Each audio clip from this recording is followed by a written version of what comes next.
एक शब्द है रक्षण और एक दूसरा शब्द है आरक्षण। रक्षण रक्षा करना, जैसे सीमा की रक्षा करना। क्या सीमा की रक्षा करने के समय ये सोचा गया या क्या आज भी वह व्यवहारिक बात है कि इस पोर्शन की रक्षा करेंगे और इस पोर्शन की रक्षा भगवान के जिम्मे छोड़ देंगे? अगर कोई आदमी ऐसा सोचे तो क्या उसको हम उस सरकार को क्या हम देश प्रेमी सरकार कह पाएंगे? नहीं। लेकिन मनुष्यों के बारे में ये कॉन्फिडेंस नहीं हुआ कि हम पूरे देश की आबादी का रक्षण करेंगे, और वो आत्मविश्वास नहीं होने के कारण कुछ खास तबके के लोगों के लिए आरक्षण की व्यवस्था की गई। मान लेते हैं जिसमें हमारे पास देश की संरचना नहीं थी, हमारे पास संविधान नहीं था, हमारे पास पावर नहीं था, तब कुछ हद तक ये माना जा सकता है कि क्या उपाय है।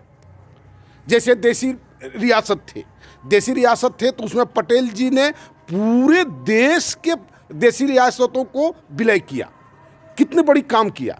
और ये कॉन्फिडेंस उस समय लोगों ने क्यों नहीं लिया कि आरक्षण की व्यवस्था हम क्यों करेंगे, हम सबकी रक्षा की व्यवस्था करेंगे, सबकी अज्ञानता को ज्ञान को रक्षित करने की चेष्टा करेंगे, सबकी संपदा को हम रक्षित करने की चेष्टा करेंगे, सबके परिवार के रक्षण की व्यवस्था करेंगे। तो ये कलह और कचकच जो आज हो रहा है, जो जानबूझ कर के लोग अच्छे अच्छे काम का भी विरोध करते हैं, क्यों न वो, और ये एक नैरेटिव फैला दिया गया है कि ये पार्टी उसकी पार्टी है, ये पार्टी उसकी पार्टी है, ये पार्टी उसकी पार्टी है। सभी लोग तो एक समान मानसिकता के नहीं हैं, क्योंकि यह भी लोग बोलते हैं कि पांचों अंगुली समान नहीं होता है। कल किसने प्रयास किया है? ईश्वर ने जो बनाया उसके बाद मानवीय स्तर पर सबको समान करने की चेष्टा किसने किया है? बोलते जरूर हैं, बहुत सारा ऐसा थ्योरी आया जिसमें ये समानता की बात आई और वो समानता की बात खत्म हो गई, फेल्योर हो गया। किस कारण से फेल्योर हो गया? चूंकि वो समानता शब्द एक आवरण था, वास्तव में वो सबके समानता की बात नहीं थी। और उसके चलते एक नैरेटिव खूब आराम से लोग बोलते हैं कि देखिए ना, 5 अंगुली बराबर है क्या। लेकिन किसका रोटी आप तिगुना बेल करके खाते हैं? किसका घोड़ा आपका 4 पैर 5 पैर का होता है, बताइए। तो इस तरह से सब तरह की एक तरह का मेंटल पॉल्यूशन घुमच करके समाज में फैलाया गया।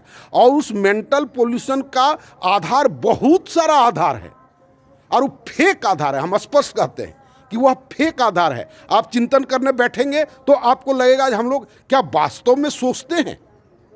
आप बैठ करके सोचिए ना, एक डायरी लेकर के एक दिन बैठिए आप, और आपके दिमाग में जितनी सारी बातें आती हैं उसको आप लिखिए, और उसमें लिखिए कि ये बात हमारा सोचा हुआ है, ये बात हमारा सोचा हुआ है, ये बात हमारा सोचा हुआ है। एक भी बात आपको नहीं मिलेगा जो हमने सोचा है। तब फिर ये सोच कहाँ से आता है?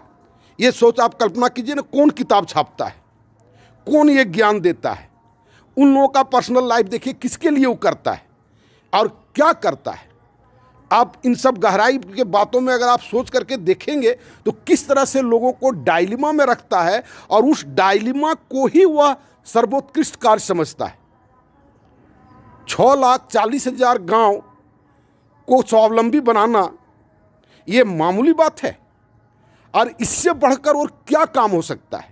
इससे बढ़कर कोई यज्ञ नहीं हो सकता है, कोई मस्जिद नहीं हो सकता है, कोई चर्च नहीं हो सकता है, कोई मंदिर नहीं हो सकता है। 6,40,000 गांव को अगर हम अपने पैरों पर खड़ा कर देते हैं तो वह व्यक्ति सबसे बड़ा आदमी हो जाएगा, महानता की वो परम शिखर हो जाएगा भारत के लिए।